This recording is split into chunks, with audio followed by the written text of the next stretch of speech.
Identifique si existen y cuáles son los cambios en las siguientes variables en neumotoras abiertos, neumotoras a tensión y en motoras masivos. Hablando de neumotoras abiertos, vamos a encontrar que la ventilación alveolar disminuye, ya que el aire entra en la cavidad pleural en los pulmones. Y vamos a encontrar que el volumen intratorácico aumenta en el lado afectado debido a la entrada de aire. El intercambio gaseoso se va a ver disminuido, ya que el colapso parcial o total del pulmón. Y hablando del neumotoras a tensión, vamos a encontrar que la ventilación alveolar se va a ver disminuida, ya que el pulmón se va a colapsar progresivamente por cada respiración, ¿cierto?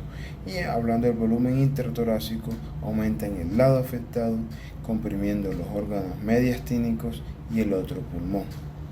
Y vamos a hablar por último del intercambio gaseoso, que se ve severamente comprometido por el colapso pulmonar y la compresión del otro pulmón.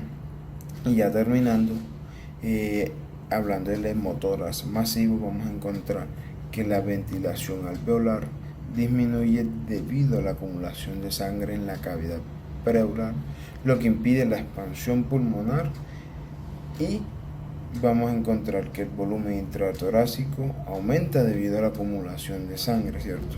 Y el intercambio gaseoso se va a ver disminuido significativamente por la compresión del pulmón afectado y la disminución de la superficie de intercambio gaseoso. Bueno, ahora vamos a hablar sobre el punto 2. En el punto 2 lo que vamos a hablar es cómo se da el intercambio gaseoso en diferentes enfermedades, como lo sería el EPOC y el tromboembolismo pulmonar. En primer lugar, vamos a hablar sobre cómo se da el intercambio gaseoso en una persona normal, cómo es el funcionamiento normal. Bueno, entonces el intercambio gaseoso en el momento de la inspiración, lo que va a pasar es que el oxígeno que entra a los pulmones y llega a los alvéolos entra a la sangre por medio de los capilares.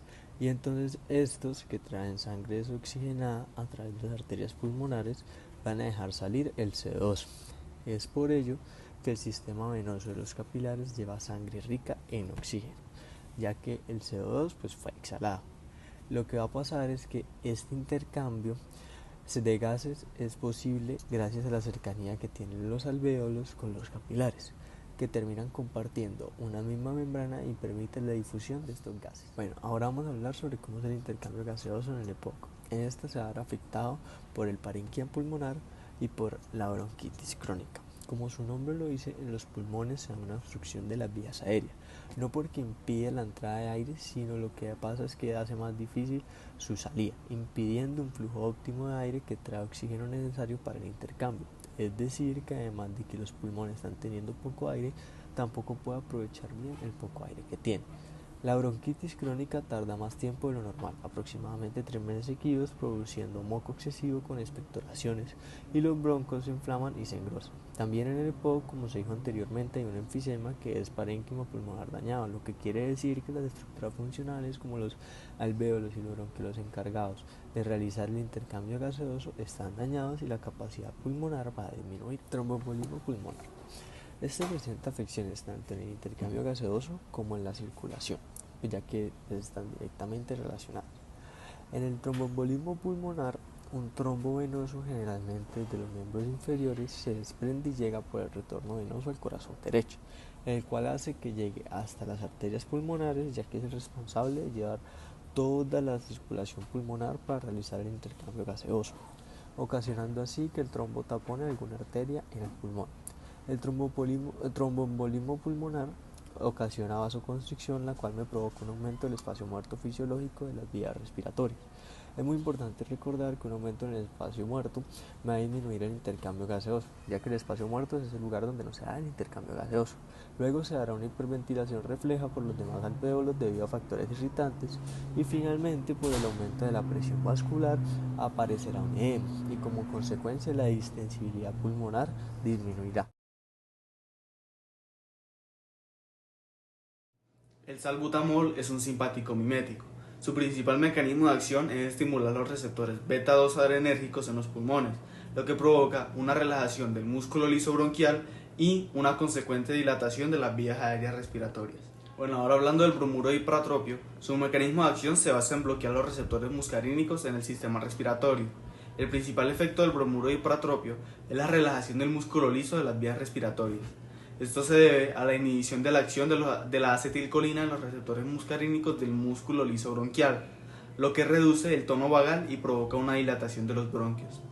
Al bloquear los receptores muscarínicos en las glándulas submucosas de las vías respiratorias, se reduce la producción de secreciones respiratorias o moco, lo que ayuda a mejorar la ventilación. Por último, hablando de la metilprednisolona actúa sobre muchos sistemas del cuerpo, debido a su capacidad de influir en la regulación de genes relacionados con la respuesta inflamatoria e inmunológica.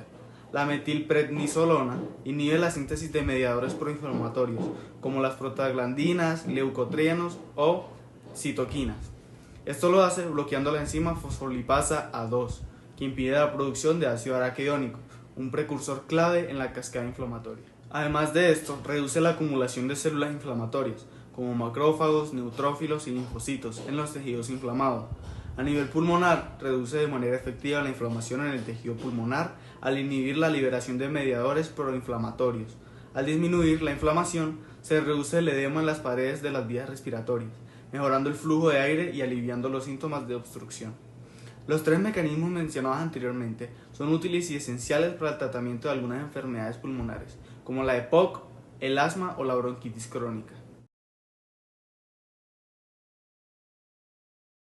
Listo, ahora vamos a pasar al cuarto punto, que es el último punto, que básicamente es 3 características clínicas de un paciente con EPOC.